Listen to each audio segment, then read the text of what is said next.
আমরা আমাদের লাইফের আইডল কাদের মনে করি? বাবা-মা সর্বপ্রথম, যাদের দেখে আমরা বড় হই এবং আপনি জানেন কি জানি না, সবচেয়ে টাফ বিষয় হচ্ছে প্যারেন্ট মানে অভিভাবক হওয়া। আপনি একজন ভালো অভিভাবক হলে আপনার সন্তান একটা উঁচু লেভেলে যাবে। আপনি যদি একজন খারাপ অভিভাবক হন, তাহলে আপনার সন্তান খুবই নিচু লেভেলে চলে যাবে। আমার মনে হয় ভালো অভিভাবক হওয়া সবচেয়ে বেশি গুরুত্বপূর্ণ। একজন অভিভাবক হিসেবে আপনি আপনার সন্তানের জন্য বেস্ট ডিসিশন নিতে পারবেন। আপনি আপনার সন্তানের সাথে কমিউনিকেশনের স্কিল বাড়াতে পারবেন। ভালো অভিভাবক মানে এই না যে আপনি আপনার সিদ্ধান্তগুলো চাপিয়ে দিবেন সন্তানের। তাই একজন ভালো অভিভাবক হওয়া মানে আপনি তার সাথে কমিউনিকেশন করবেন, তার দুর্বলতা সম্পর্কে জানবেন, তার স্ট্রং পয়েন্ট অনুযায়ী জানবেন এবং তার সাথে সকল ডিটেল আপনি কথা বলবেন এবং তারপর সিদ্ধান্ত নিতে তাকে সাহায্য করবেন। একজন অভিভাবক শুরু থেকে কি করে?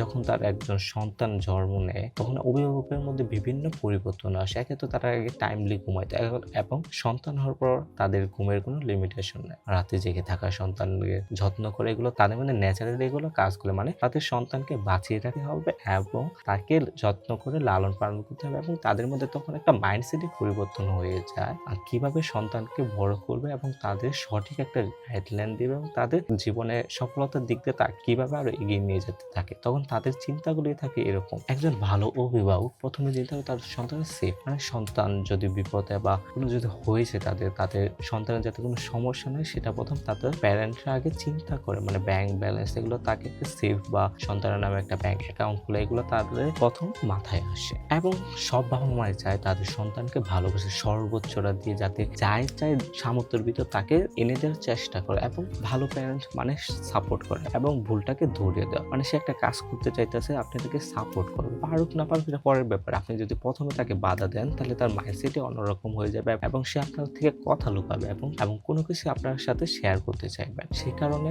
আপনার সন্তানকে সাপোর্ট করুন, যে একটা কাজ টপিকে কথা বলছে শুনো, তারপর আপনি আপনার অ্যাডভাইস দিন, তারপর ওর কথা শুনুন, ফিডব্যাক শুনুন। ভালো প্যারেন্টিং এর প্রথম স্টেপগুলো। একজন ভালো অভিভাবক হিসেবে আপনার প্রথম কাজ হচ্ছে সন্তানের দায়িত্ব নেওয়া। আপনার সন্তানের দায়িত্ব নিতে হবে কারণ আপনার দুজন সিদ্ধান্ত নিয়ে সন্তানকে পৃথিবীতে আনছে। অনেক ড্রামাতে তো আমরা দেখি তুমি জন্ম দিয়েছো তোমার দায়িত্ব নিতে হবে। হ্যাঁ, আপনি জন্ম দিয়েছেন সেটা আপনার দায়িত্ব একটা পর্যায়ে। তারপর তো আপনি যদি তার সাথে ভালো ব্যবহার করেন দিন শেষে কিন্তু আপনি ভালো ব্যবহার তাই সন্তানের দায়িত্ব নেওয়াটা হচ্ছে সবচেয়ে বড়। আর যখন সন্তান জন্মায় তখন অভিভাবকদের স্ট্রেস বেড়ে যায়, অ্যাংজাইটি বেড়ে যায়, অল্প অল্প বিষয়ে রাগ অভিমান এগুলো তাদের মধ্যে আস্তে আস্তে হয়, এটা ন্যাচারাল। এগুলো সব অভিভাবকরা কাটিয়ে ওঠে। আগেকার অভিভাবকরা 10-12টা সন্তান থাকতো, এখন দুইটা, সর্বোচ্চ দুইটা বা একটা, এবং এগুলো ন্যাচারাল ভাবে আরো আস্তে আস্তে একটা সন্তানে যায়। এটা এখন ন্যাচারালিতে হবে। আর যখন একটা সন্তান জন্ম নেয় তখন তাদের মধ্যে কিছু অভিভাবকদের মধ্যে কিছু পরিবর্তন হয়, তার মধ্যে প্রায়োরিটি তখন তারা নিজেদের নিয়ে কোনো ভাবেন, তখন তারা সন্তানদের নিয়ে ভাবে। মনে করেন একটা অনুষ্ঠানে গেছেন, খাবার দিয়েছেন, তখন ওরা অভিভাবক নিজেরা খায় না, সন্তানের জন্য নিয়ে আসে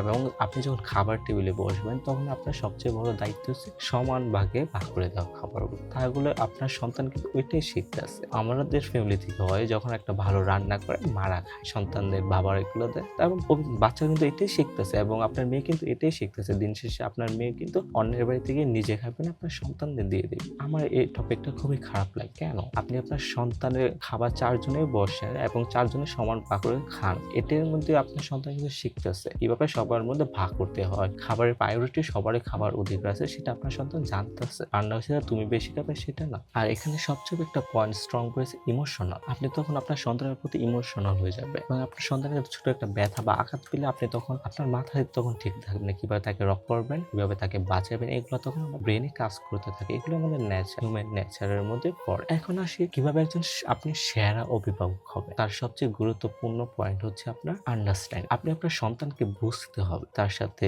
কথা বলতে হবে, তার কথা শুনতে হবে। আপনি যদি আপনার সন্তানকে বুঝতে পারেন তখনই আপনি একজন সেরা অভিভাবক হতে পারবেন। সে কি কারণে এই সিদ্ধান্ত নিয়েছে এবং এই সিদ্ধান্ত নেওয়ার পেছনে কারণগুলো আপনাকে জানতে হবে এবং তার চোখের ভাষা আপনাকে বুঝতে হবে। আর কমিউনিকেশন তো প্রথমেই বললাম, কমিউনিকেশন না হলে আপনি কোনোভাবে ভালো প্যারেন্ট হতে পারবেন। আপনি শুধু আদেশ দিয়ে যেতেছেন, তারা কি বলতেছে না বলতেছে, তাদের কি ডিসিশন সে সম্পর্কে জানতেছেন, তাহলে তো হবে। তাই ভালো অভিভাবক হওয়ার জন্য আপনি আপনার সন্তানের সেফটি, রেসপন্সিবিলিটি, আন্ডারস্ট্যান্ডিং, কমিউনিকেশন, লাভ যেগুলোই থাকুক না কেন সবগুলো আপনি অ্যাপ্লাই। গুরুত্বপূর্ণ হচ্ছে আন্ডারস্ট্যান্ডিং, কমিউনিকেশন। আপনি তাদের সাথে এগুলো বাড়িয়ে তুলুন বা আপনি আপনার সন্তানের সাথে সময় কাটান, তাদেরকে পড়তে বসান বা তাদের সাথে গল্প করুন 1 ঘন্টা। আপনি আপনার অতীত সম্পর্কে বলুন, তা আপনার ছোটবেলায় কেমন ছিল। এগুলো কমিউনিকেশনের মাধ্যমে আপনি আপনার সন্তানকে জানতে পারবেন, তাদের ড্রিম সম্পর্কে জানতে পারবেন, তাদের সাপোর্ট করতে পারবেন। তাই আপনি যদি একজন ভালো ভালো প্যারেন্ট হতে চান বা প্যারেন্ট, তাহলে সে গল্প আমাদের শোনা, এবং আপনি কিভাবে আপনার সন্তানের সাথে একটা আন্ডারস্ট্যান্ডিং বা বন্ধুত্বপূর্ণ সম্পর্ক গড়ে তুলেছেন সে গল্প আমাদের শোনা। এতক্ষণ পাশে থাকার জন্য ধন্যবাদ।